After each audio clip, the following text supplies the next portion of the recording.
we aren't really depriving it of anything all that big. But there's another argument that has its locus classicus with the 18th century philosopher Jeremy Bentham, and the quote, "The question is not can they reason, nor can they talk, but can they suffer?" A lot of animals, or at least the ones that we eat, do feel pain. They can suffer, and when they're reared for slaughter, particularly if they're reared in intensive conditions, they do suffer. Quite a lot. You might say that free-range animals who live in better conditions don't suffer as much, but surely death counts as a harm. Do humans really have the right to inflict that harm? If you raised a human being in really nice conditions for a number of years and then killed it, would that be okay? Now, obviously people are going to say that those two cases are not the same, that there's some morally relevant differences, in which case, what are they? You might say that just buying and eating the meat doesn't directly contribute to the suffering, but you're supporting the industry with your money, you're kind of culpable a little bit. This does leave some meat-eating options open. For instance, if you accidentally hit a wild animal with your car, then you didn't deliberately cause it suffering, but it still kinda happened. Are you okay to eat it? Personally, I'd be inclined to say yes. I mean, don't look a gift horse in the mouth, put it in your mouth. Or if meat cells could be grown in a petri dish without ever having been part of any animal, then presumably that would be okay.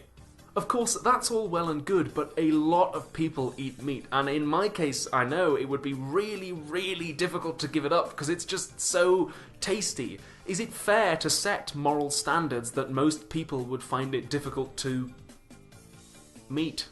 Well, morality can be demanding. Just because you really, really don't want to do something doesn't mean you don't have a moral obligation to do it. And remember, demandingness is relative. If you grew up vegetarian in a society that was predominantly vegetarian, you'd probably find it pretty easy to do without meat.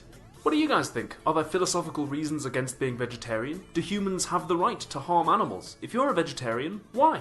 There's also a link in the description to a paper by a guy named Dr. William Stevens, which outlines a lot of these ideas in detail. It's free to read, and it contains some quite interesting arguments saying that eating meat is linked to the sexist treatment of women, which is something that I'd never thought of.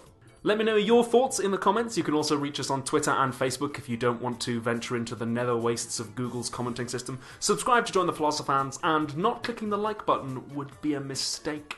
Our last episode was on how names work, and a lot of the people in the commenting system gave similar comments outlining a referential theory of names, which is quite close to what John Stuart Mill thought. So I'm going to give those comments their own episode because they deserve more detailed discussion. So you can let me know whether you'd like the next episode to be How Do Names Work Part 2 or Is Democracy a Human Right? In the meantime though, let's see what some of the other PSTFanz had to say about how names work.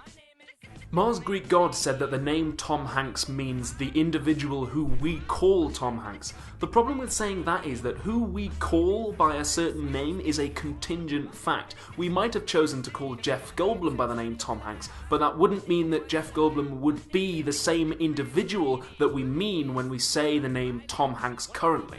Fabio Real said that names are identifiers for abstract objects. The problem with that, as well as all the problems of a referential theory of names, which we'll go into in part 2, is that you'll then have to prove that there are such things as abstract objects, which will require a whole load of other philosophical work that we don't have time to go into right now. Maybe that would be a good topic for another episode. Chris Hartman said that talking about other possible worlds is a waste of time because this is the only world that we can ever experience, so we should try and draw conclusions from that.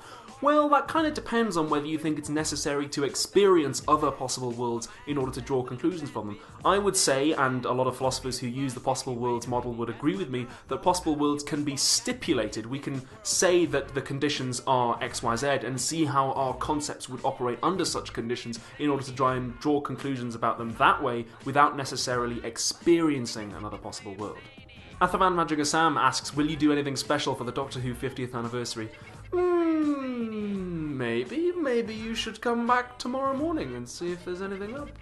That's all we've got time for this week. Thank you very much for watching, and I will see you in the next episode. Bye!